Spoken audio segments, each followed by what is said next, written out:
لا حول ولا قوة إلا بالله العلي العظيم. بسم الله الرحمن الرحيم. الحمد لله الملك الحق المبين، والصلاة والسلام على سيد المرسلين وخاتم النبيين ورحمة للعالمين وشفيع المذنبين، والمخاطب بطه وياسين أبي القاسم محمد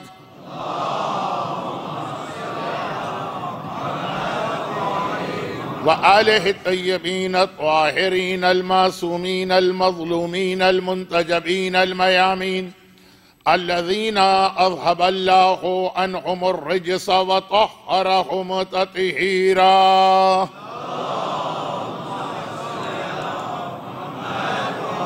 سيما على بقية الله في الأراضين وحجته على العالمين، الإمام المنتظر والحجة الثاني عشر.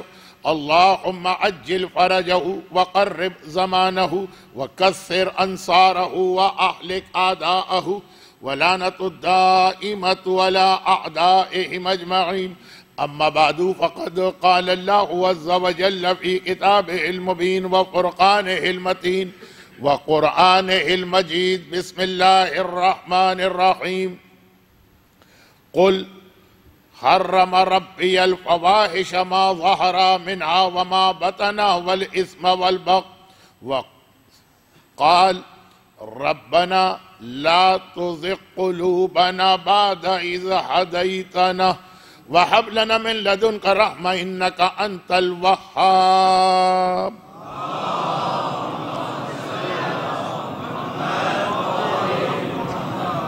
ایمان کیسے ضائع ہوتا ہے؟ اور سورہ آل عمران کی یہ آیت کہ ربنا لا تزغ قلوبنا، اے ہمارے رب ہمارے دل دوبارہ ٹیڑھے نہ ہونے پائیں ہدایت ملنے کے بعد۔ قرآن کریم کی یہ آیت اکثر تلاوت کی جاتی ہے، لوگ قنوت میں بھی بطور دعا اس آیت کی تلاوت کرتے ہیں۔ اگرچہ پیور فقہی مسئلہ یہ کہ قنوت کی اپنی جو دعائیں معصومین نے بتائی ہیں ان کا ثواب زیادہ ہے، اور سب سے زیادہ جس دعا کا ثواب ہے وہ لا الہ الا اللہ الحلیم الکریم، لا الہ الا اللہ العلی العظیم۔ زائرین جا رہے ہیں تو مسجد سہلہ میں جب آپ وہ مخصوص رات میں نماز مغربین میں شرکت کریں گے جو زمانے کے امام کے مسجد سہلہ میں آنے کی رات، تو آپ دیکھیں گے کہ اس قنوت کا خاص اہتمام کیا جاتا ہے۔ اور یہ دو خصوصیات ہیں اس قنوت میں، لا الہ الا اللہ الحلیم الکریم، لا الہ الا اللہ العلی العظیم، سبحان اللہ رب السماوات السبع ورب الارضین، سب سے آخر تک۔ اور پھر اس کے بعد جو سب سے زیادہ ثواب ہے وہ اللہم اغفر لنا وارحمنا وعافنا واعف عنا فی الدنیا والآخرہ۔ یاد رکھیے کہ ہمارے یہاں قنوت میں جتنی دعائیں پڑھی جاتی ہیں، حتیٰ یہ کہ قرآنی آیتیں، ان سب کے مقابلے میں ان دو کا ثواب سب سے زیادہ۔ اور غلط فہمی نہ ہو، یہ نہیں کہہ رہا ہوں کہ غلط ہے یا حرام ہے یا قنوت نہیں ہوا یا نماز باطل ہے۔ قنوت تو خالی سبحان اللہ کہنے سے بھی ہو جاتا۔ اب یہ میں کدھر چلا گیا؟ یہ چونکہ آج کی مجلس کا اہم موضوع یہی بنے گا، تو یہ ابتدا میں ان لوگوں کے لیے جنہیں زیادہ فقہی مسائل سے دلچسپی نہیں ہوتی، وہ آتے رہیں گے مجلس میں، تو میں نے شروع میں یہ بات بتا دی۔ جملہ یہ ہوگا کہ نماز تو ہم پڑھتے رہتے ہیں، اپنی نماز کو بہتر سے بہتر بنانے کی فکر کرنا چاہیے۔ یہ بہرحال بات کا جملہ ہے، پہلے کل رات کی مجلس سے ترتیب کو ملایا جائے۔ مگر آج کی یہ مجلس چونکہ 1438 ہجری کے ایام اعضاء کے اس چوتھے عشرے کی آخری دو مجالس میں سے ایک، تو خالی کل رات کی بات نہیں ہے، اس سے پہلے والی راتوں میں بھی جو باتیں جہاں نامکمل ٹھہر گئی تھیں، ان دو مجالس میں پوری کوشش کی جائے گی کہ ان سب کو باری باری مکمل کیا جائے۔ لیکن آغاز ہمارے اب تک کے 8 دن کے موضوع سے ہٹ کر، اور وہ یہ کہ زیارت کے حوالے سے 2 دن بات ہوئی۔ کل تو واقعہ مکمل ہوا کہ امام معصوم نے یہ فرمایا غیبت کبریٰ میں کہ زیارت کا ثواب بہت زیادہ، لیکن بعض اوقات ذمہ داریاں زیارت کے ثواب سے بڑھ کر، وہ دوبارہ وہ چیزیں نہیں چھیڑنا چاہتا، یہ آخری 2 مجلسیں ویسے بھی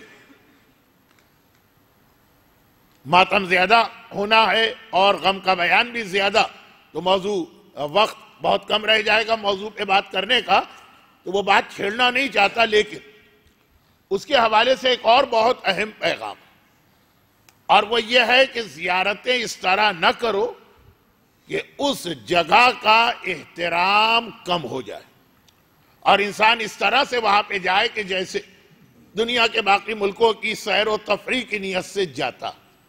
پہلی دفعہ جانے والا زائر بہت محتاط ہوتا، کتاب میں لکھے ہوئے ایک ایک جملے پہ عمل کرتا۔ اگر کتاب میں یہ لکھا ہے کہ امام معصوم نے فرمایا کہ زیارت کے سفر میں، کربلا کی زیارت کے سفر میں بھی آج کل کے حالات میں کوئی خالی کربلا تک تو نہیں رہتا، نجف بھی جاتے ہیں، کاظمین بھی جاتے ہیں، حالات سازگار ہوں تو سامرہ بھی جاتے ہیں۔ پہلے یہ تھا کہ خالی کربلا گئے اور واپس آ گئے، جیسے دوران حج خالی مکہ گئے اور آ گئے، مدینہ جانا بھی مشکل ہوتا تھا۔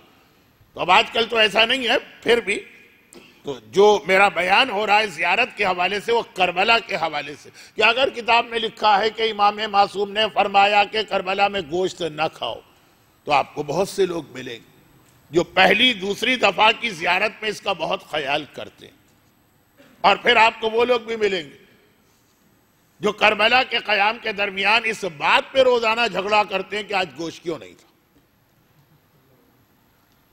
میں نے تو ایسے اس میں جھگڑے ہوتے دیکھیں کہ پتہ اندازہ ہی نہیں ہوتا کہ یہ لوگ ایسے ہوٹل میں ٹھہرے ہیں کہ کھڑکی کھولتے ہیں، سامنے آقا حسین کا حرم نظر آ رہا اور مرغی کی ٹانگ پر جھگڑا ہو رہا۔ خیر، یہ تو بعض باتیں اشارے میں بھی کی جائے تو اچھی نہیں لگتی۔ اگر زیارت کے سفر کتاب میں یہ لکھا ہے کہ کربلا میں قیام کے درمیان کہا تو بڑی بات ہے، ہنسی اور مسکراہٹ بھی تمہارے چہرے پہ نہ آنے پائے، تو پہلے 2-3 مرتبہ کے زیارت کے سفر میں بڑا اس کا خیال رکھا جاتا، اور اس کے بعد یہ حالت ہوتی ہے کہ ذریعہ امام کے سامنے ہے تب بھی کہے چل رہے ہوتے، آپس میں ہنسی مذاق اور جوک۔ نہ وہ انتہا اسلام چاہتا تھا اور نہ یہ والی انتہا، اور اس کے لیے جو خاص ہمیں اصول بتایا گیا کہ زیارت کم کرو۔ اب کم سے مطلب یہ نہیں ہے کہ زیارت پہ نہ جاؤ، کم سے وہ مطلب ہے کہ جو میں ہر سال جہاں 40 کے قریب مجلس پڑھتا ہوں، لوگوں کو یاد دلاتا ہوں، یہاں چونکہ کئی سال بعد آیا موقع، اس لیے کافی سال پہلے وہ حدیث پڑھی تھی، لیکن چھوٹی سی حدیث، اور یہ زیارت کا عنوان اب میں مکمل کر رہا ہوں۔ باتیں تو بہت ساری ہیں، پورا ایک اشرہ امام بارگاہ علی رضا میں خالی زیارت کے عنوان سے پڑھ چکا ہوں، لیکن بس یہ آخری چیز کہ امام معصوم نے راوی سے گرچہ مکے کے بارے میں یہ کہا، لیکن اصول ہر قابل احترام جگہ کی زیارت کے لیے، اور امام نے راوی سے کہا کہ جیسے ہی حج مکمل ہو جتنا جلدی ہو سکے واپسی کا سفر اختیار کرو، مکے میں زیادہ دیر نہ رہنا۔ اب باہر سے آنے والوں کے لیے واپسی اپنے اختیار میں نہیں ہوتی، لیکن یہ ہے کہ جتنا جلدی ہو سکے۔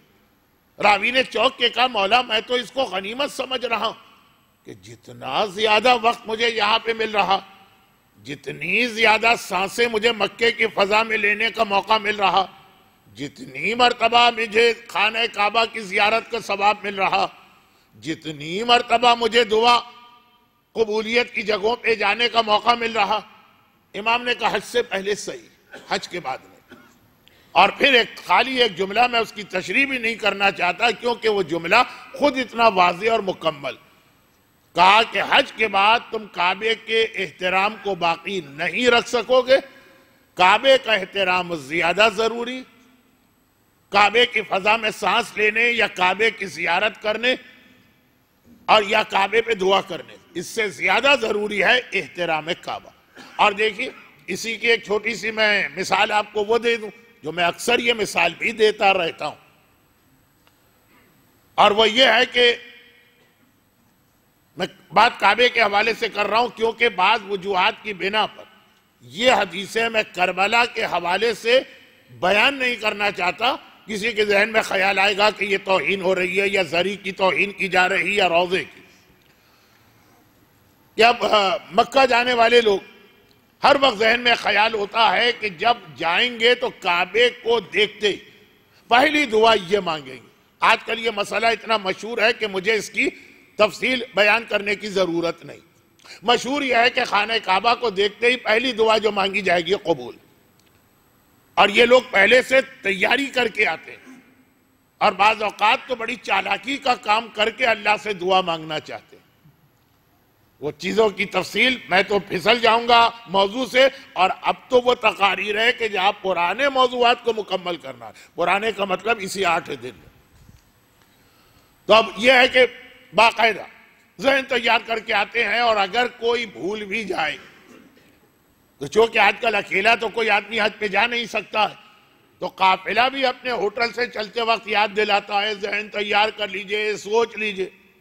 بالکل یہی حدیث اگر باپ اور ماں کے بارے میں آئی کہ باپ یا ماں کے چہرے کی زیارت کر کے جو دعا مانگو گے فوراً وہ دعا قبول.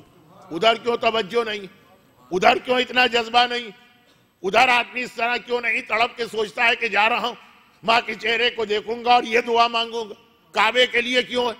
فرق وہی کہ ماں اور باپ روزانہ کی چیز ہے، دن میں 10 مرتبہ کی بھی چیز ہے. اگر آپ کے ساتھ رہ رہے ہیں یا آپ ان کے ساتھ رہ رہے ہیں، نہ وہ احترام رہا، نہ وہ خیال رہا، نہ وہ عظمت رہی. جبکہ حدیث بالکل برابر کی ہے. بلکہ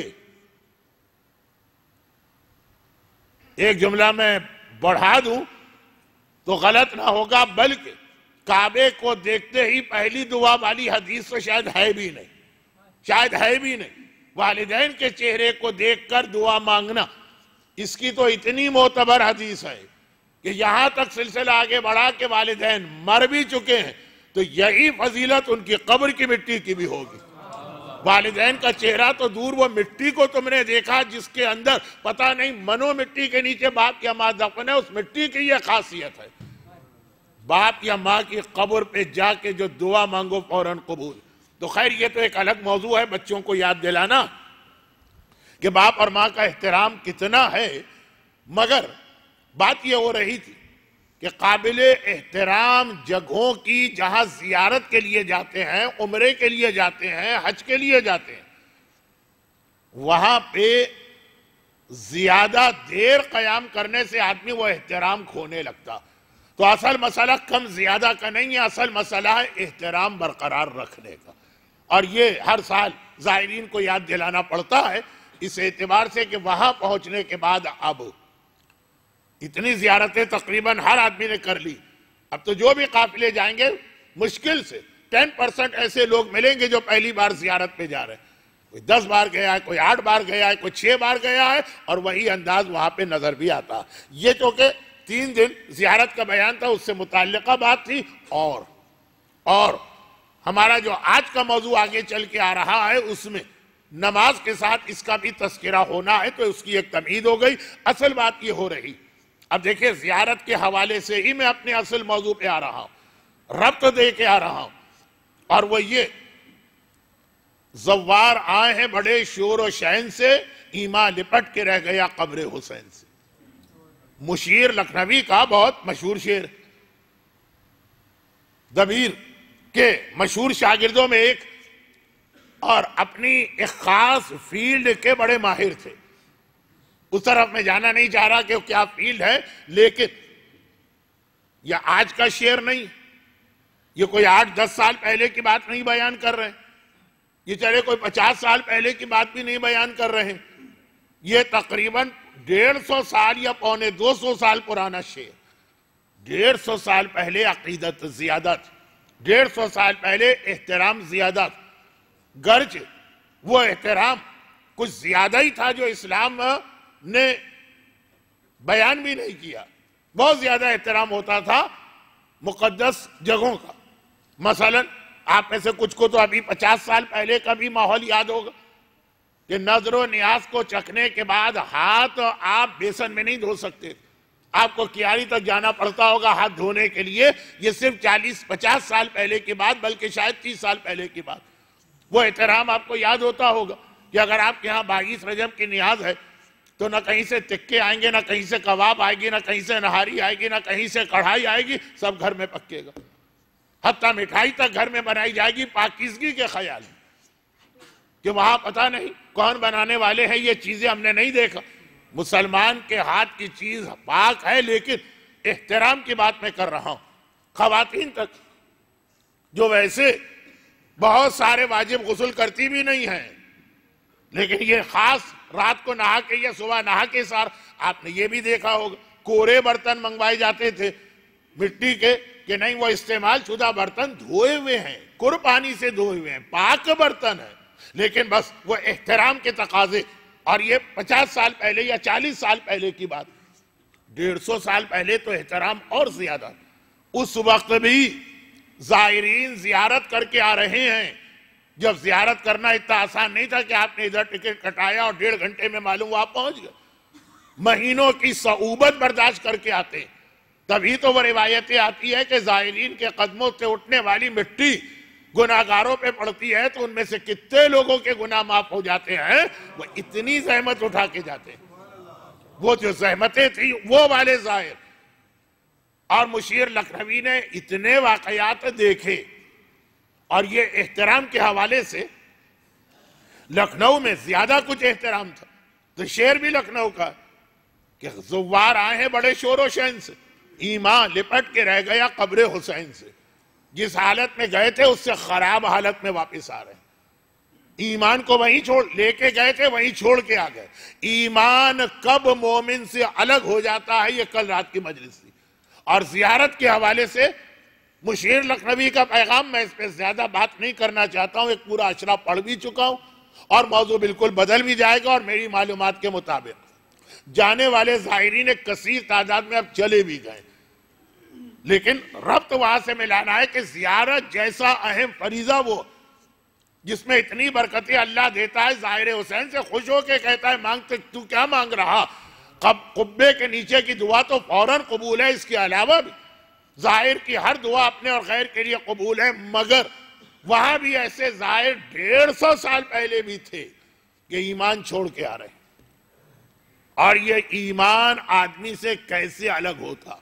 بھئی یہی تو کل رات کا موضوع تھا کہ اگر امام موت کے حوالے سے کپڑے کی مثال دے رہے ہیں کہ دھوبی کپڑا کھینچ رہا ہے، کانٹے کپڑا روک رہے ہیں، تو ایمان کے حوالے سے یہی الٹی مثال. شیطان ایمان کھینچ رہا ہے اور مومن کو اپنا ایمان پکڑ کے رکھنا. کیوں؟ ذرا سا بھی غافل ہوئے. کبھی آپ نے شاید حصہ لیا ہو بچپنے میں یا شاید حصہ نہ لیا ہو. ایک مقابلہ ایسا ہوتا ہے جس کے بارے میں کوئز میں یہ سوال کیا جاتا ہے نا کہ دنیا کا ایک ہی کھیل ایسا ہے جس میں پیچھے ہٹنے والا جیتتا ہے، آگے بڑھنے والا ہارتا. ورنہ ہمیشہ جو آگے ہیں وہی لوگ جیتتے ہیں. کہا وہ رسہ کھینچنے کا مقابلہ. جب رسہ کھینچا جاتا ہے آدھی ٹیم ادھر، ایک ٹیم ادھر، ایک ٹیم ادھر، تو جو پیچھے ہٹے گی وہ جیتے گی، جو آگے بڑھے گی وہ ہارے گی نا. تو اس میں آپ نے دیکھا کہ ذرا سا بھی اگر آپ نے اپنی گرفت ہلکی کی تو وہ سامنے والا چھوڑے گا نہیں. 1 سیکنڈ کی غفلت، جو میں لفظ کہنے والا ہوں کہ مومن کے پاس سالوں کا موقع نہیں ہوتا، سیکنڈ، 1 سیکنڈ کی غفلت ہے اور شیطان ایمان کھینچ کے لے گیا. ہر وقت اس کو اپنے ہاتھ میں پکڑ کے رکھنا ہے اپنے ایمان کو، اور ہر لمحے یہ سوچنا ہے کہ سامنے والا ربنا لا تزغ قلوبنا بعد اذ ہدیتنا وہب لنا من لدنک رحمہ. اب ایک سوال میرا یہ آیت کب نازل ہوئی؟ آج؟ پچھلے ہفتے؟ 1 مہینے پہلے؟ یہ 1400 سال پرانی آیت ہے. یعنی 1400 سال پہلے کے مومن کے لیے بھی اپنا ایمان روکنا اور بچانا اور شیطان سے مقابلہ ہر لمحے کرنا اتنا اہم تھا. اور آج کا زمانہ تو وہ ہے کہ روایتوں پر روایتیں، جو میں عموماً ایام ازا کے تیسرے عشرے میں پڑھتا ہوں، کیونکہ زیادہ روایتیں چوتھے امام کے حوالے سے کہ آخری زمانے میں سب سے مشکل کام ہوگا ایمان بچانا. میں روایتیں نہیں دہرا رہا ہوں. نہ صرف یہ کہ آپ بہت زیادہ سنتے رہتے ہیں، بلکہ ابھی عشرہ سجادیہ ختم ہوا، اس میں تو یقیناً پڑھی گئی ہوگی. اب وہ سورہ آل عمران نارمل حالات کا سورہ 1400 سال پہلے، جب تو ایمان لوگوں کے پاس ابھی آ رہا تھا، اس وقت بھی کہا کہ یہ اتنا اہم مسئلہ آخری زمانے میں جہاں ایمان جا رہا ہوگا، جہاں صبح کا مومن شام کا مومن نہیں، جہاں ہاتھ میں آگ لے کے کھڑا ہونا آسان ہے، ایمان بچانا 8 گھنٹے ایمان بچانا مشکل ہے، وہاں تو مومن کو اور الرٹ بیٹھنا اور مومن کو ہوشیار بیٹھنا. اب یہاں پہ آج کی مجلس میں 2 باتوں سے بات آگے بڑھے گی. اب مجلس شروع ہو رہی، 2 چیزوں سے آگے بڑھے گی. اور جو میں نے پہلے مجلس میں بھی عرض کیا، مسئلہ پرابلم کیا ہے، بیماری کیا ہے، ایمان جا رہا، وجہ کیا ہے اور حل کیا ہے، علاج کیا ہے. ایک بات آ جائے گی، 2 باتیں آ جائیں دونوں طرف کی. کیا چیز ایمان کو خدا حافظ کہہ دیتی اور کیسے بچایا جائے، اور ایک آدھ چیز کل آئی. یہاں پہ ہمارے سامنے جو سب سے اہم چیز آتی، سب سے اہم چیز جس کے لیے کل کا آخری جملہ تھا عورت کا جہاد، وہ یہ ہے کہ ایمان شراب کے ساتھ بچ سکتا، ایمان ظلم کے ساتھ بچ سکتا، ایمان غیبتوں کے ساتھ بچ سکتا، ایمان بڑے بڑے گناہان کبیرہ کے ساتھ بچ سکتا ہے. میں نہیں کہہ رہا ہوں بچے گا، بچ سکتا. مگر 2 چیزیں خاص یہ بتائی گئیں، اگر وہ آ جائیں تو ایمان نہیں بچتا، جن میں آج پہلی چیز ہے بے شرمی اور بے حیائی. بے شرمی، بے حیائی. بہت سارے گناہ، بہت سارے کام ایسے کہ ہر دور میں رائج رہیں، لیکن فرق یہ ہے کہ پہلے اور آخری زمانے کہ پہلے وہ گناہ چھپ کے کیے جاتے تھے، اتنی حیا گناہگار میں بھی، اور اب یہی چیزیں اتنی بے شرمی اور بے حیائی کے ساتھ ہوں گی کہ چھوٹے چھوٹے بچوں تک کو وہ چیزیں نظر بھی آئیں گی اور بتا بھی دی جائیں گی. اب پتہ نہیں بے حیائی کا انگریزی ترجمہ کیا ہے، انڈیسنٹ ایکٹ یا شیم فل ایکٹ یا جو بھی ہو. یہاں کے مجمع کو ضرورت نہیں، میں اس وقت کینیڈا میں تو مجلس پڑھ نہیں رہا ہوں. بے حیائی اور بے شرمی. اور اس موقع قرآن کریم کو دیکھ لیجئے یا احادیث کو. حدیث تو بہت ہی مختصر اور بہت ہی مکمل، لا دینا لمن لا حیا اللہ. جس کے پاس حیا نہیں ہے اس کا دین ہی نہیں، دین ہو ہی نہیں سکتا. اگر آپ کے والدین نے آپ تک دین منتقل کیا، اصل تو جو میراث باپ اپنے بیٹے کو دیتا ہے وہ دین. یہ جائیداد، یہ دولت، یہ زمینیں، یہ درہم و دینار، یہ گاڑیاں، یہ بینک بیلنس، یہ سب بیکار. اصل دولت جو باپ دیتا ہے وہ دین ہے. لیکن لا دینا لمن لا حیا اللہ، اصول کافی کی جلد 2 کی روایت. اگرچہ ہمارے یہاں ایسا کوئی فارمولہ نہیں کہ کسی بھی حدیث کی ہر کتاب معتبر، لیکن جتنی حدیث کی کتابیں ان میں سب سے زیادہ بہتر یا ٹاپ آف دا لسٹ کتاب اصول کافی. حیا اگر نہیں ہے، شرم اگر نہیں، تو یہ دین ہی نہیں. اگر ہے بھی تو وہ چلا جائے. اور قرآن کریم نے رسول اللہ کی بعثت کے آغاز سے لے کر اپنے اختتام تک جو پیغام بار بار دہرایا وہ یہ ہے کہ اللہ، گناہ تو اللہ کو ناپسند ہے، لیکن گناہ میں بھی بے حیائی والے گناہ. اب آیتوں کا سلسلہ ہے، اگر میں وہ آیتیں ہی تلاوت کرنے لگوں تو آج کی پوری مجلس اس کے اندر ختم ہو جائے گی. مثلا سورہ انعام کی آیت نمبر 153، اتلو ما اوحی الیہ. یہ تو وہ آیت ہے، قرآن کی 3 آیتیں ہیں. ان 3 آیتوں پر بھی امام بارگاہ علی رضا میں آج سے 8 سال پہلے میں پورا اشرا پڑھ چکا ہوں. یہ آیت وہ ہے کہ جب اللہ کے رسول سے کوئی آ کے سوال کرتا کہ آپ جو دین لے کر آئے وہ دین ہے کیا، ہر کمپنی، ہر ادارہ، ہر آرگنائزیشن اپنا ایک انٹروڈکشن یا پروفائل فیس بک کے اوپر یا اپنی ویب سائٹ پہ ہے کہ ہم ہیں کون، باقی چیزیں تو بعد میں۔ تو جب پیغمبر سے پوچھا گیا کہ یہ ہے کیا چیز جو آپ لے کر آئے، تو یہ والی 3 آیتیں نازل ہوئیں کہ اے حبیب جب کوئی پوچھے کہ اسلام کیا ہے، بس یہ 3 آیتیں اس کو سنا دیا کرو۔ پورا ایک اشرا میں نے پڑھ لی۔ اتلو ما اوحی الی، آؤ اتلو میں تلاوت کروں، ما اوحی الی، جو وحی میری جانب سے، جو وحی میری طرف میرے رب کی جانب سے آئی، اور ایک نہیں 500 نہیں 5000، جو بھی آ کے سوال کرتا ہے کہ واٹ از اسلام، پیغمبر یہی 3 آیتوں کی تلاوت کرتے۔ شروع ہوتا ہے کہ شرک نہ کرو، لا تشرکو، اور بیچ کی آیت آتی ہے وَلَا تَقْرَبُوا الْفَوَاحِشَ مَا ظَهَرَ مِنْهَا وَمَا بَطَنَ۔ سارے گناہوں کا تذکرہ نہیں، شراب تک کا تذکرہ نہیں، تذکرہ ہے کہ بے حیائی کے کاموں کے قریب نہ جانا، وہ جو کھلے ہیں وہ بھی اور جو چھپے ہوئے بے حیائی کے کام ہیں وہ بھی۔ اب یہ تفسیر اس کی بہت زیادہ دلچسپ بھی ہے، لیکن جیسا کہ میں نے کہا کہ ایک تو میں اشرا پڑھ چکا ہوں، اور پھر حجت الاسلام مولانا محمد علی نقوی صاحب ماہ مبارک رمضان میں تفسیر کرتے ہیں۔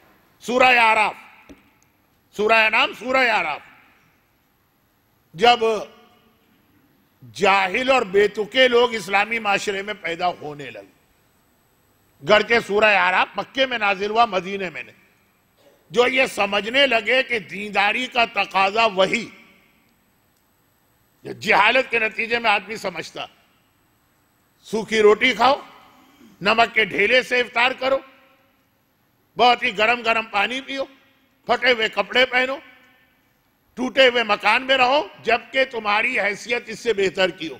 اب یہ آج کل کے اس مجمع کو تو بتانا بیکار، مجمع کے خیالات تو بہت اونچے ہیں، ان کو تو سب کچھ یہاں چاہیے، لیکن ایک ایسا گروہ بھی ہمارے یہاں جس کا وہ واقعہ آپ سنتے رہتے ہیں، بہت مشہور واقعہ ہے بہلول دانا والا، اور چونکہ وہ میرے موضوع میں بھی آ رہا تو ذرا سا اس کا ایک ہلکا سا اشارہ کر دوں۔ یہ ہلکا اشارہ میں پورا واقعہ تو آ جائے گا، لیکن پورا واقعہ نہیں، اس کا اصل پیغام کہ بہلول دانا سے اس زمانے کے بہت ہی مقدس و متقی انسان جو مشہور ہے پبلک میں، سوال کرتے ہیں کہ بہلول ذرا یہ ہمیں بتانا کہ آدمی کو کھانا کیسے کھانا چاہیے، what are the ethics of یا ایٹیکیٹ آف فوڈ۔ مثلا جتنی میں نے انگریز کی ٹانگ توڑی ہے نا، تو اس وقت انگریزوں کے بابا آدم کی قبر میں روح تڑپ کے رہ گئی ہوگی، اور میں یہی چاہتا تھا کہ ان کی روحوں کو تڑپاؤں۔ تو خیر خلاصہ یہ کھانے کے بارے میں اسلام کیا کہتا، نہیں بلکہ الٹا واقعہ میں پڑ گیا۔ ہاں بہلول نے پوچھا تم بڑے مقدس و متقی اور عالم مشہور ہو، بتاؤ کھانے کے بارے میں اسلام کیا کہتا۔ انہوں نے جواب دیا کھانے کے بارے میں اسلام کہتا کم کھاؤ۔ جاہل آدمی جسے یہ بھی نہیں پتا ہے، وہ لوگوں کے سامنے اپنے علم کا دعویٰ کر رہا، بہلول تو پاگل آدمی ہے، پاگل آدمی ایک جملہ کہہ کے دوڑ جاتا، دوڑ گئے۔ اگلے دن پھر ملے، بہلول نے کہا تم بہت بڑے عالم ہو، یہ بتاؤ بولنے کے بارے میں اسلام کیا انسٹرکشنز دیتا۔ کہا کم بولو۔ بہلول پھر دوڑ گئے، بولنا تک نہیں آتا ہے، اور یہاں آ کے اتنا لوگوں کے ساتھ بات میں مختصر کر رہا ہوں، 40 منٹ کا واقعہ ہے۔ جو لوگ یہ واقعہ مجھ سے سنے ان کو حیرت ہوگی کہ مولانا اتنا مختصر کیوں کر۔ اچھا سونے کے بارے میں کیا، تیسرے دن کے بعد وہ تو جو جواب دیں گے، پہلے آپ میں سے کچھ کا جواب کہیں گے سونے کے بارے میں یہ کہ جب ساجد حسن مجلس پڑھے تو آرام سے سو جایا کرو، 1 گھنٹے بعد اٹھا کرو۔ خیر انہوں نے جواب دیا کم سو، کم بولو، کم کھاؤ، کم سو، 3 جواب۔ بہلول نے کہا جاہل آدمی جسے یہ بھی نہیں پتا سونا کتنا، سونا کیسا، اب تو پکڑ لیا، کہاں تک برداشت کرے۔ حاکم کے پاس کیس گیا کہ یہ حدیث رسول کا مذاق اڑا رہا، یہ تو حدیث رسول ہے، حدیث مولا ہے، حدیث امام، کم بولو، کم کھاؤ، کم سو۔ بہلول کا جواب تو یاد ہے نا آپ کو، یہ قرآن کی اس آیت کے حوالے سے یہ واقعہ آیا ہے جو آیت ابھی تلاوت ہونا۔ بہلول نے کہا کہ میں نے کسی حدیث کا مذاق نہیں اڑایا، خالی ترتیب یاد دلائی۔ ایک مجلس اس عشرے کی ترتیب کے حوالے سے جس میں نے وہ جملہ بھی پڑھا تھا کہ پہلے پاک کرو اور پھر نجاست کرو، یہ تو ترتیب نہیں ہو سکتی ہے نا، اسلام ایک ترتیب کا قائل۔ کہا میں نے ترتیب یاد دلائی، کم کھانا بعد کی چیزیں، پہلے دیکھنا ہے کہ کھانا حلال ہے کہ حرام. اگر حلال کھانا ہے پیٹ بھر کے کھاؤ، اگر حرام کھانا ہے تو کم کیا مطلب؟ ایک قطرہ بھی ہو تو پینا حرام ہے اور ایک نوالا بھی ہو تو کھانا حرام. ترتیب یاد دلائیے، پہلے حلال حرام چیک کرو پھر کم و زیادہ پہ جاؤ. اور سونا، اگر اپنے سارے واجبات انجام دے کے سو رہے ہو تو پورے رات آرام سے سو کیا رہے، رات اور دن 24 گھنٹے سو جاؤ. واجبات سارے ادا کر لیے، نمازیں وقت پہ پڑھ لی، پھر سو گئے. اور اگر واجبات کو ترک کر کے 5 منٹ سو رہے ہو خالی، ہے نا، T20 کا میچ چل رہا ہے نیند ہی نہیں آ رہی، یا کوئی اور اتنا ہی دلچسپ ٹی وی کا پروگرام ہے نیند ہی نہیں آ رہی، معلوم ہے صرف آدھا گھنٹہ ان کو نیند ملی، آفس میں چلے گئے، بہت اچھا کام کیا، بہت متقی بن گئے، کم سوئے. ارے پہلے حلال و حرام واجبات کو اور ذمہ داریوں، اور پھر وہ، کیونکہ حدیث اتنی مشہور ہے، حدیث نہیں واقعہ، کم بولنا. کہا کہ یہ چیک کرو کیا بول رہے، اگر جائز باتیں بول رہے ہو تو پورا دن بیٹھے گپ شپ کرتے رہو، کیا ہے. اور اگر گالی دے رہے ہو کسی کو تو ایک آدھا منٹ یہ بھی حرام ہو گیا. یہ کم بولنا تو ہے نا کہ میں کم بولا. تو اب یہ جو مزاج ایک لوگوں کا بن جاتا ہے، ترتیب بھول جاتے ہیں. وہ دیکھیے کہ شب جمعہ کی نمازیں پڑھی جا رہی ہیں اور سنت نمازیں پڑھی جا رہی ہیں اور سنت روزے رکھے جا رہے ہیں، ابھی واجب قضا روزے باقی، ابھی واجب قضا نمازیں باقی. خوب چیریٹی ہو رہی ہے، خوب صدقہ اور خیرات ہو رہا ہے، خوب زیارت میں پیسہ خرچ کیا جا رہا ہے دوسروں پر، خوب حج کے اندر خیرات کی جا رہی، خمس نہیں دے رہے، رد مظالم نہیں کر رہے، واجبات چھوڑ کے. یہ جو ایک مزاج ہے جو شروع ہوتا کم بولنے، کم کھانے، کم سونے کی حدیث سے، مومن کو یہاں تک پہنچا دیتا کہ گردن پہ قرضے بھی ہیں، حج پہ جا رہے، گردن پہ قرضے بھی ہیں.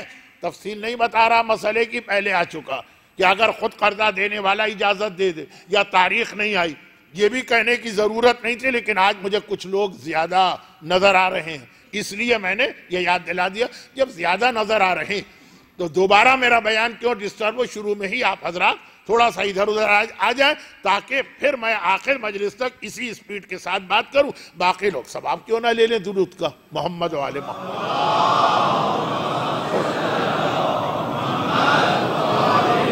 مگر یہ مسئلہ اسلام کو آج نہیں چمٹا، یہ مسئلہ آج نہیں چمٹا کہ بغیر علم کے جب تقوی آتا ہے تو واجب نمازیں قضا کر کے سنت نمازیں پڑھی جاتی.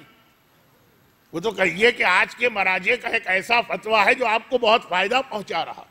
اب اتنا قریب بھی نہیں آ جائے، یہ حل خالی لگ رہا ہے. خیر، تو خلاصہ یہ ہے کہ آج کے مراجع، ورنہ پرانے مراجع تو اس فتوے میں بہت سخت تھے. وہ کیا ہے؟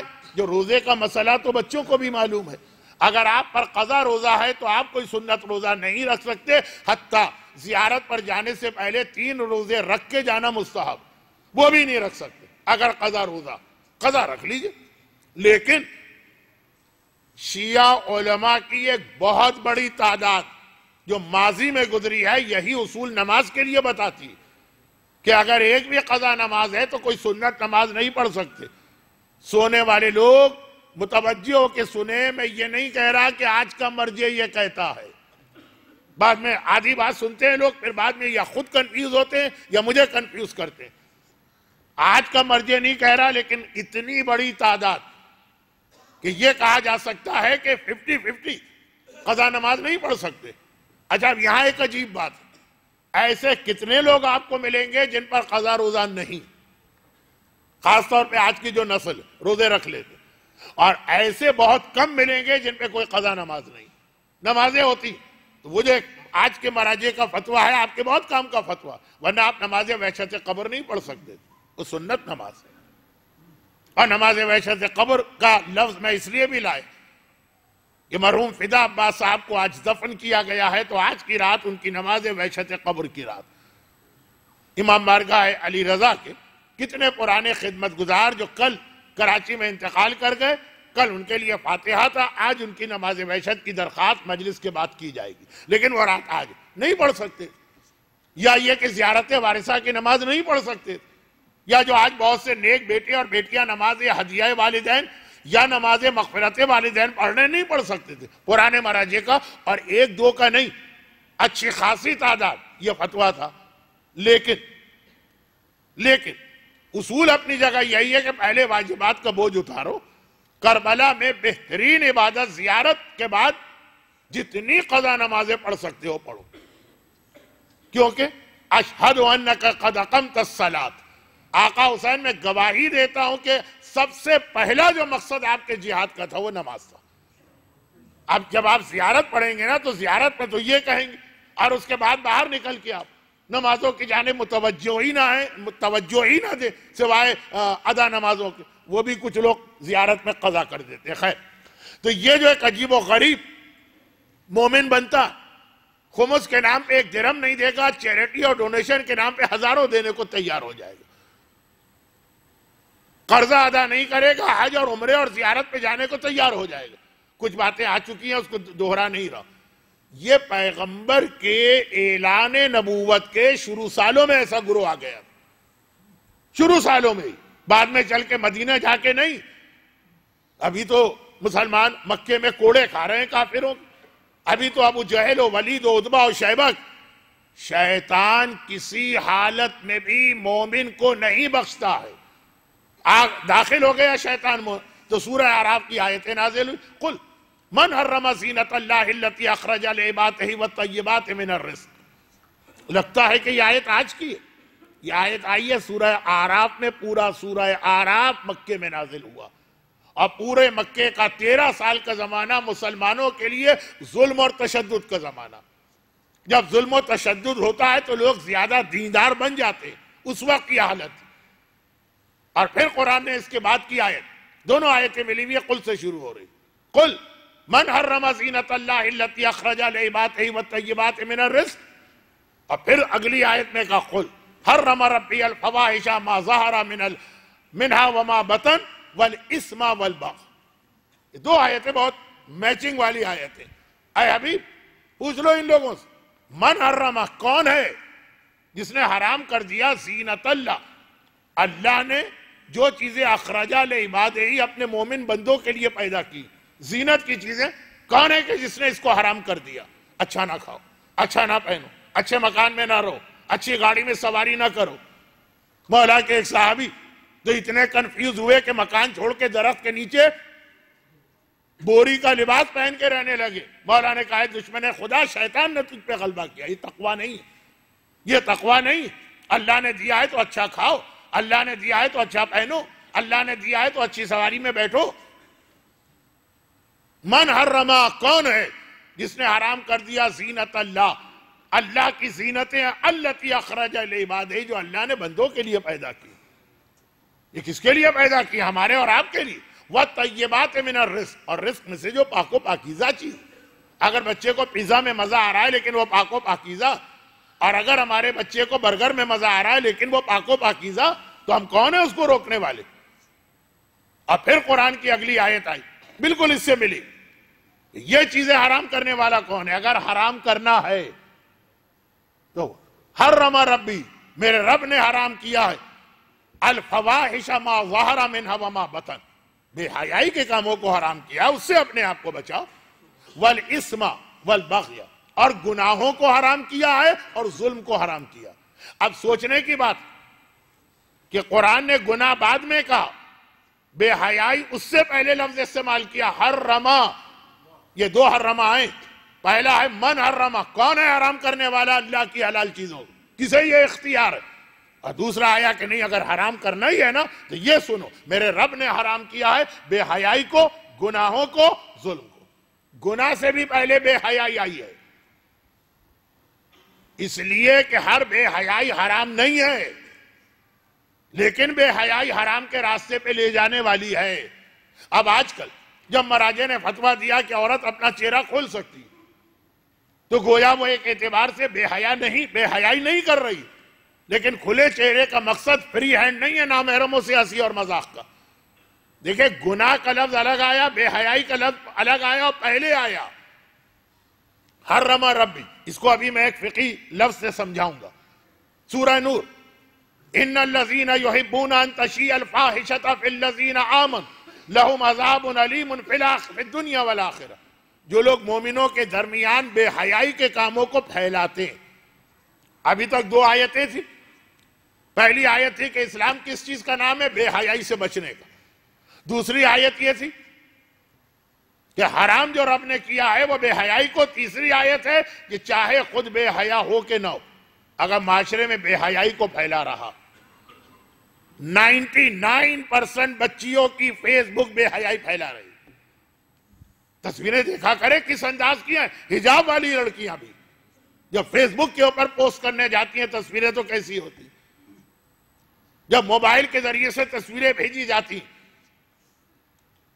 قرآن کہتا ہے ان الذین یحبون ان تشیع الفاحشہ، جو لوگ پسند کرتے ہیں کہ بے حیائی کی چیزیں پھیلے معاشرے میں، ان کے لیے دنیا اور آخرت دونوں میں دردناک عذاب.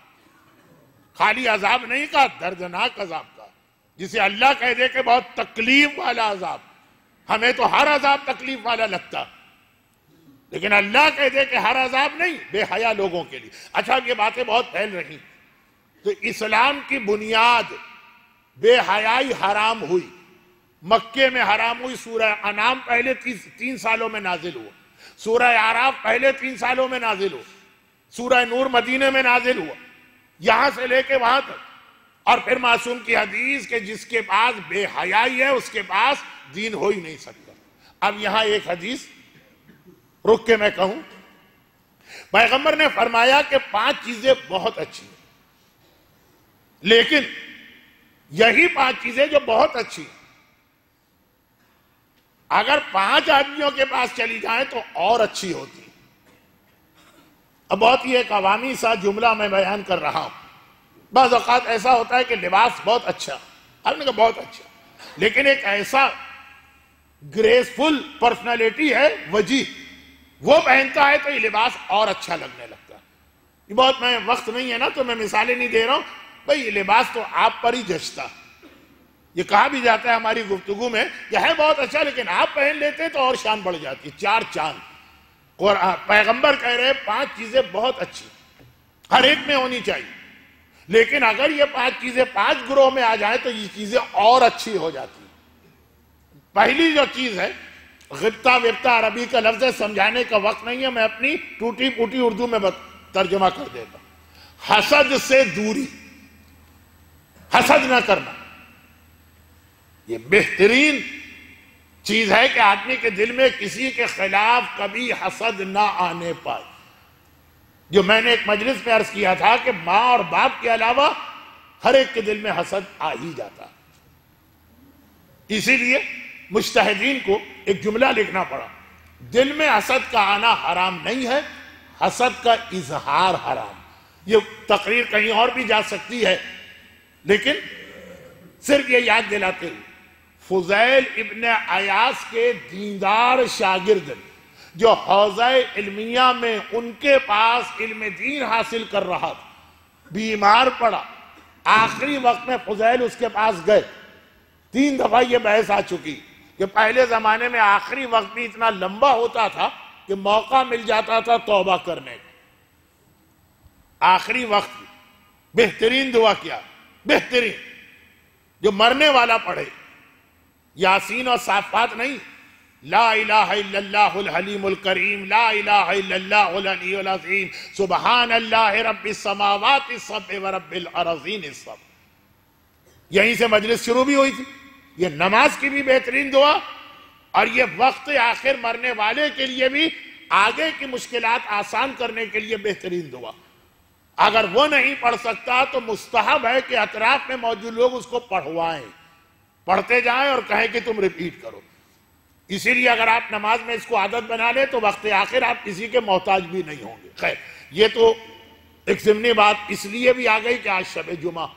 پچھلی دفعہ عذاب آیا تھا، آج 1-2 باتیں آ رہی ہیں اس سے بچنے کا طریقہ.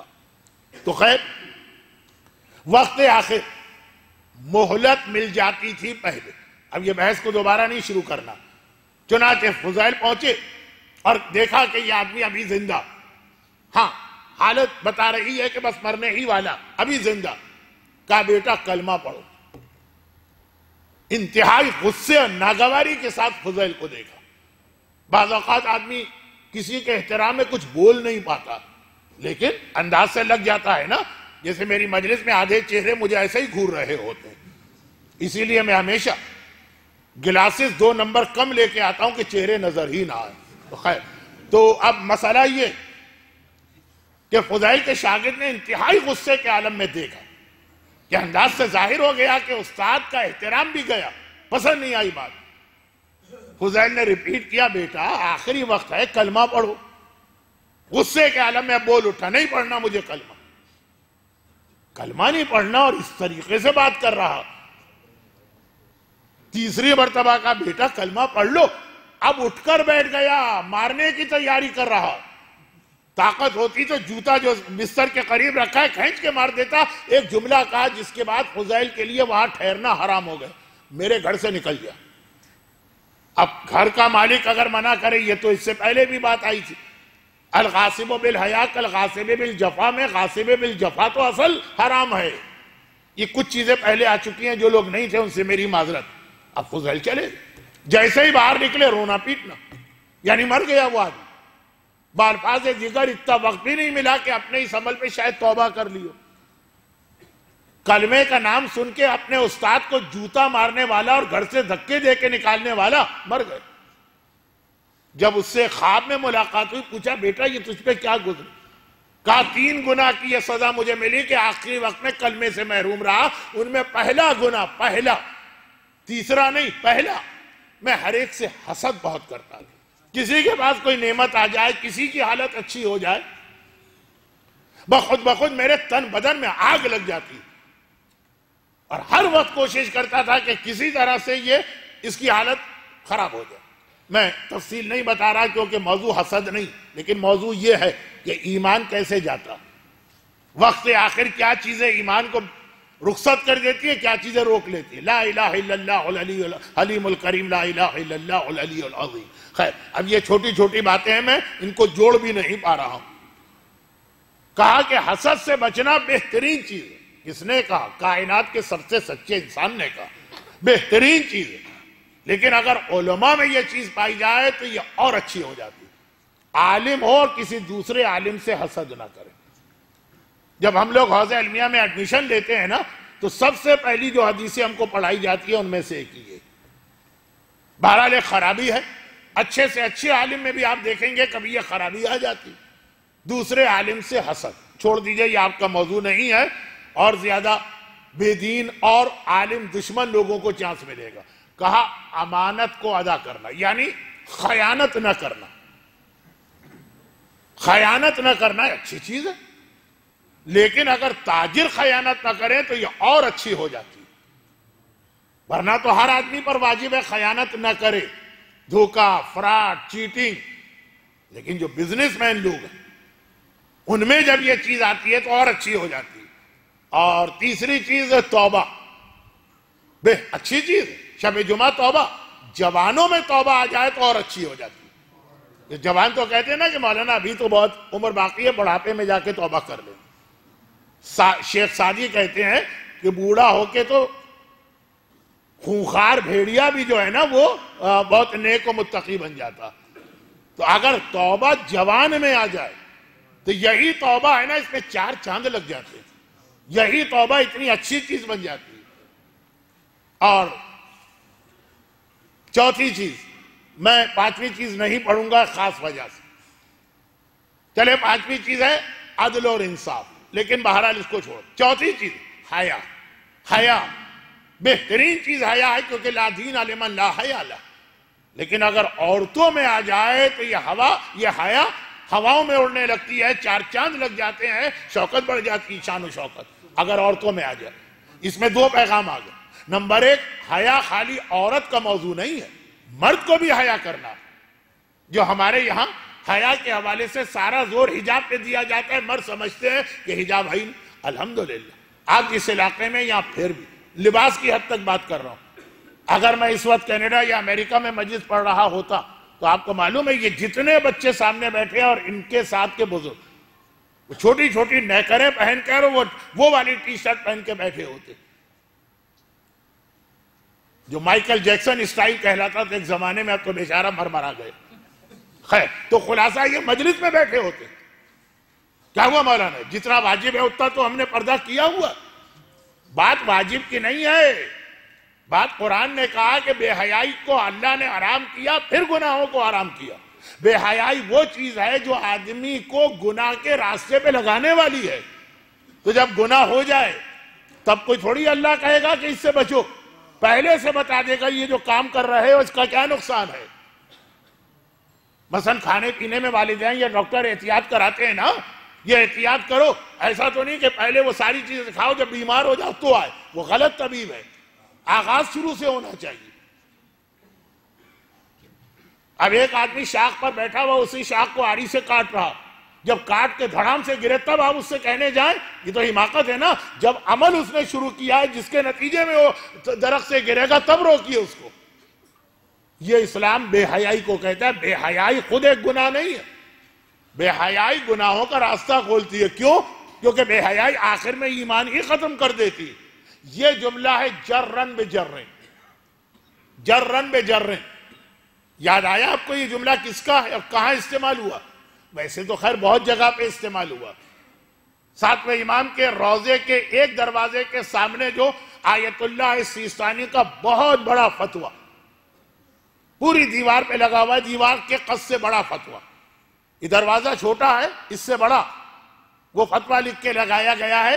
زائرین جا رہے ہیں نا تو زیارت ایک آدھ جملہ میں پھر بھی بیان کر دیتا ہوں. ساتویں امام کے روضے کے سامنے آیت اللہ سیستانی کا یہ فتویٰ جس میں یہ لفظ جرن بجرن بھی آیا اور بھی کئی جگہ پہ یہ لفظ آیا. یہ کیا ہے؟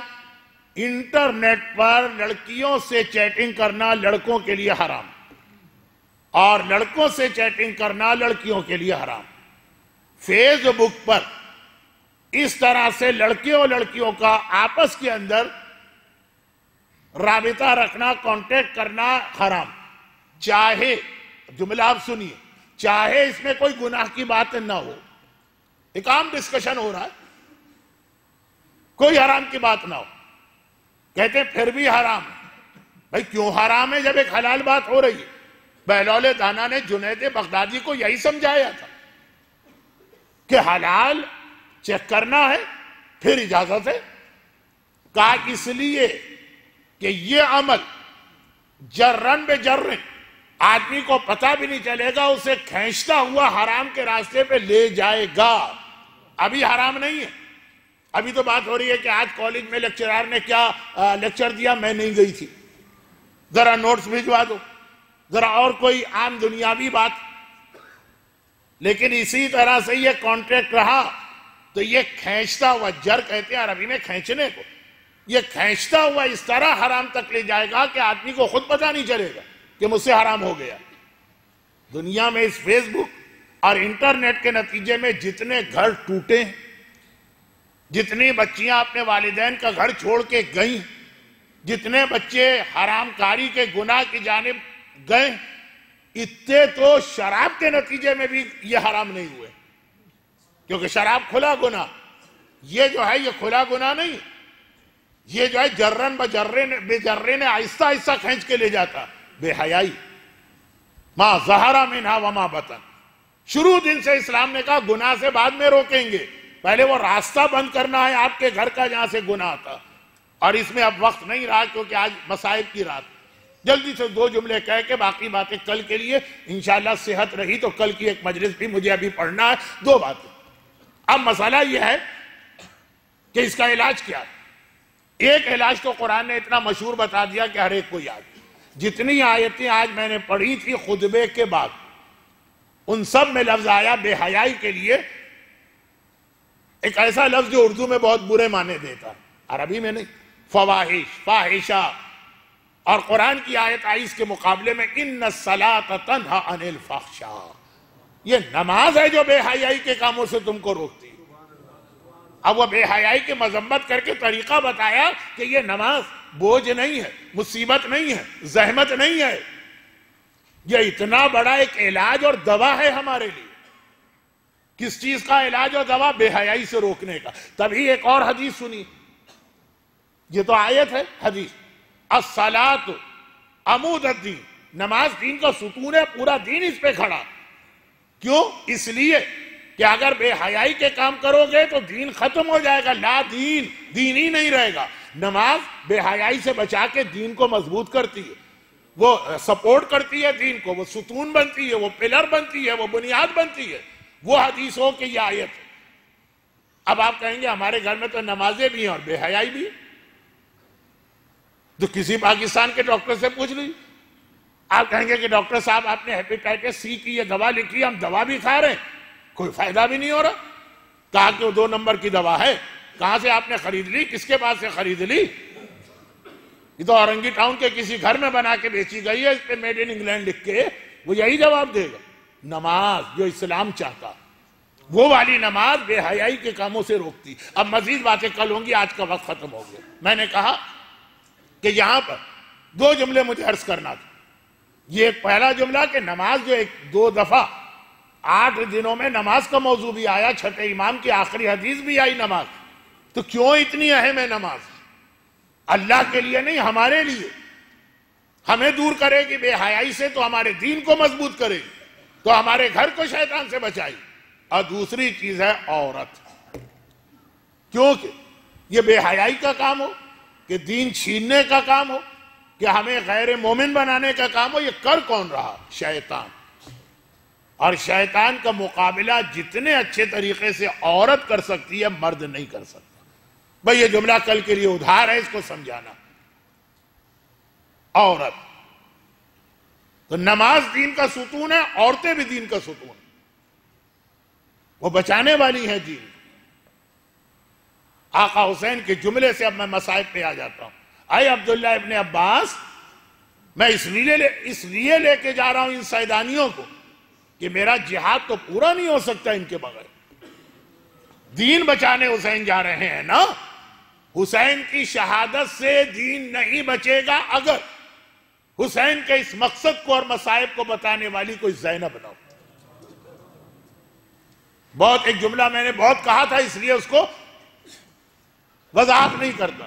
غدیر خم کے میدان میں کوئی عورت نہ تھی تو غدیر چھپ گیا، کربلا میں زینب تھی۔ قیامت تک کے لیے کربلا باقی۔ کربلا کون ہے؟ دین بچانے والی، اور زینب کون ہے؟ کربلا بچانے والی۔ یہ پیغام ہماری عورت کے لیے بھی ہے اور ہمارے مردوں کے لیے بھی، لیکن کم اب تو صرف اتنی سی بات۔ مگر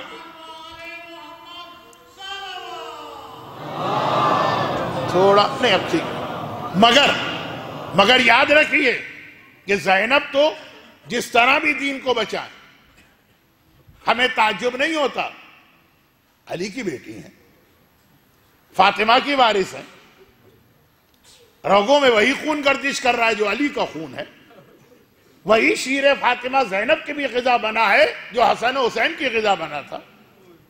جس گھر میں زینب رہتی تھی ایک عجیب گھر تھا، ایسا گھر تو اس کائنات میں ہمیں کسی کا نہیں ملا، حتیٰ بعد کے معصومین کا بھی نہیں ملا۔ جہاں نانا آئے تو وہ بھی معصوم، بابا پہ نگاہ پڑے تو وہ بھی معصوم، ماں کو دیکھے تو وہ تو خیر تمام معصوموں کی سردار، بھائیوں کے ساتھ کھیلنے جائے تو بڑا بھائی بھی معصوم ہے، چھوٹا بھائی بھی معصوم ہے۔ اتنے معصوم ایک وقت میں زینب کے گھر میں جمع ہوئے۔ علامہ ہلی کے بیٹے کا ایک واقعہ پڑھا تھا نا، وہ میں اشارہ بھی نہیں کر رہا ہوں، وقت نہیں۔ تو اب اس ماحول میں تو زینب کو 15واں معصوم کہنے کو دل بھی چاہتا، لیکن بہرحال اگر کسی وجہ سے دین روکتا ہے تو صاحب ہے عصمت صغریٰ تو ہے۔ اب زینب کا جو بھی جہاد ہو پھر بھی ہمیں تعجب نہیں ہوتا۔ ہاں تعجب ہوتا ہے رباب کے جہاد پر، تعجب ہوتا ہے فروا کے جہاد پر، تعجب ہوتا ہے لیلا کے جہاد پر۔ نہ ان کے گھر میں کوئی معصوم نانا ہے، نہ ان کا بابا معصوم ہے، نہ ماں معصومہ ہے، نہ بھائی معصوم ہے، ایک عام امتی کلمہ پڑھنے والے گھر میں پیدا ہوئی۔ لیکن آپ بتائیے کہ اگر ہمارا عقیدہ ہم کو نہ روکتا کہ زینب ان سب کی سردار، عقیدہ یہ کہہ رہا، تو ہمیں تو کوئی زیادہ فرق بھی نظر نہ آتا ان کے جہاد میں، کیونکہ یہ اہل بیت کا گھرانہ۔ یہاں تو باہر سے آنے والا اگر سلمان ہے تو منا اہل البیت بن جاتا ہے، قمبر ہے تو جنت کا بادشاہ بن جاتا ہے، فضہ ہے تو کائنات کی ملکہ بن جاتی ہے۔ تو یہ ساری بیویاں تو اس گھر میں 24 گھنٹے رہنے والی، اس گھر میں ہر شخص اپنی جگہ دین بچانے والا۔ لیکن جو جملہ آقا حسین نے علی اصغر سے کہا تھا، مرحوم مولانا غلام عسکری صاحب علی اللہ مقامہ یہ حدیث اکثر، یہ روایت اکثر پڑھتے. یہ 28 رجب کو جب حسین کا قافلہ مدینے سے چلا تو اصغر صغرا کی گود سے آنے کو تیار نہیں. ہر بی بی نے کوشش کی. آخر حسین خود آئے اصغر کے قریب. وہ چھوٹی بہن کی گود میں ہے، صغرا کی گود میں اصغر. حسین نے صرف ایک جملہ کہا. اس سے پہلے رباب کوشش کر چکی ہیں، اصغر بیٹا آ جا، سواریاں آ گئی. فروا کوشش کر چکی ہیں، زینب کوشش کر چکی ہیں. اصغر آج کسی کی بات نہیں سن رہے. حسین نے ایک جملہ کہا. یہ نہیں کہا کہ اصغر آ جا، یہ تو ہر بی بی نے کہا کہ اصغر جو جہاد میں کربلا میں کر رہا ہوں، تیرے بغیر میرا جہاد کامیاب نہیں ہو سکتا. اتنا سننا تھا، کربلا میں بابا کو میری ضرورت. تڑپ کے ایک بار باپ کی گود میں آئے تو جو جملہ اصغر کے لیے حسین نے کہا، تو میں نے کہا نا کہ زینب کا جہاد، یہی جملہ زینب سکینہ کے لیے کہیں گے. سکینہ بیٹی، میں تجھے ان مصائب میں نہیں دیکھ سکتی، لیکن جو جہاد میں شام میں کرنے جا رہی، میرا جہاد تیرے بغیر کامیاب ہو ہی نہیں سکتا. حسین کو اصغر کے خون کی ضرورت تھی کربلا کی کامیابی کے لیے. زینب کو سکینہ کی موت کی ضرورت تھی شام کی کامیابی کے لیے. اب چونکہ مصائب کی منزل ہے، ورنہ کبھی شہزادی سکینہ کے حالات بیان کروں تو اس جملے کی وضاحت بھی کروں کہ یہ خالی عقیدت کا جملہ نہیں ہے. کس طرح سکینہ نے زینب کے جہاد کو کامیاب کیا. البتہ امتحان تھا تو بہت مشکل. روایت کا جملہ ہے کہ جب اصغر کے گلے میں 3 بھال کا تیر لگا اور حسین نے تیر کھینچنا چاہا تو اصغر تڑپ کے رہ گئے. مجاہد بن کے آیا ہے، جہاد کر رہا ہے، لیکن درد و تکلیف تو اپنی جگہ نا. ننھا بچہ تڑپ کے رہ گئے. حسین کو ایک جملہ کہنا پڑا تھا، اصغر بیٹا مجھے معلوم ہے تجھے بہت تکلیف ہو رہی، لیکن شیر خدا کا پوتا ہے، حسین کا بیٹا ہے، عباس جری کا بھتیجا ہے. میں تیر کھینچتا ہوں، تڑپنا نہیں. یہی امتحان سکینہ کو دینا پڑ رہا. باپ اور پھوپھی کے جہاد کو کامیاب کرنا ہے اس بچی کو، لیکن مصائب تو اتنے برداشت کی کہ بار بار زبان پہ ایک سوال آتا. اور یہ میرا ایک جملہ بھی وقت ہوتا تو میں تشریح تو نہیں کرتا، ذرا اور وضاحت سے بیان کرتا، پھر بھی سن لیجیے. میرا مولا سجاد علی کا وارث بھی ہے، علی کا بیٹا بھی. اگر علی سلونی کا دعویٰ کرتے ہیں، سجاد کا بھی یہی دعویٰ. ہر آدمی کے سوال کا جواب سجاد کے پاس. مگر کتنی عجیب بات، سلونی کا دعویٰ کرنے والا امام معصوم ننھی بہن کے ایک سوال کا جواب نہیں دے پاتا ہے، خاموش ہو جاتا. کائنات کے مسائل کو حل کرنے والا ایک سوال کا جواب نہیں دے پاتا. کہ جب شام کا وقت آتا ہے، شام میں، ملک شام میں جب شام کا وقت آتا، زندان شام تو آپ کو پتا ہے وہاں کوئی چھت نہیں ہے، کھلا ہوا. اور سکینہ کی نگاہ پڑتی ہے، پرندے جھنڈ کے جھنڈ اڑتے ہوئے جا رہے ہیں. سجاد کے قریب آ کے کہتی ہے، بھیا یہ سب کہاں جا رہے ہیں؟ آقا سجاد کا جواب ہے، سکینہ بہن شام ہو گئی، یہ اپنے اپنے گھروں کو جا رہے ہیں. ننھی بچی تڑپ کے کہتی ہے، تو بھیا ہم اپنے گھر کس دن جائیں گے؟ ہر سوال کا جواب دینے والا سجاد سکینہ کے سوال کا جواب نہیں دے سکتا. کیسے کہے کہ سکینہ بہن سب اپنے گھر واپس جائیں گے، تیرے مقدر میں گھر جانا نہیں لکھا ہے، تجھے اسی اندھیرے زندان میں قیامت تک رہنا ہے.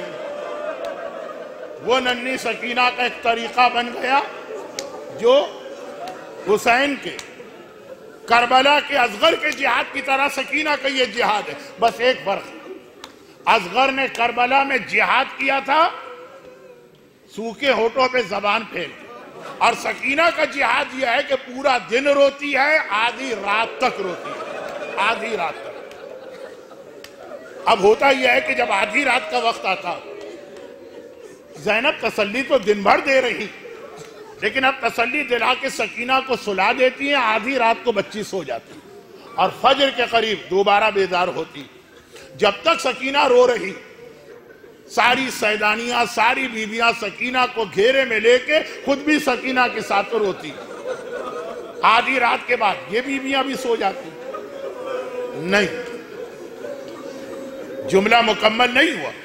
خالی یہی لوگ نہیں جاگتے آدھی رات تک. ادھر اپنے محل میں یزید بھی ننھی بچی کے رونے کی آواز محل کی دیواروں سے ٹکراتی ہے نا.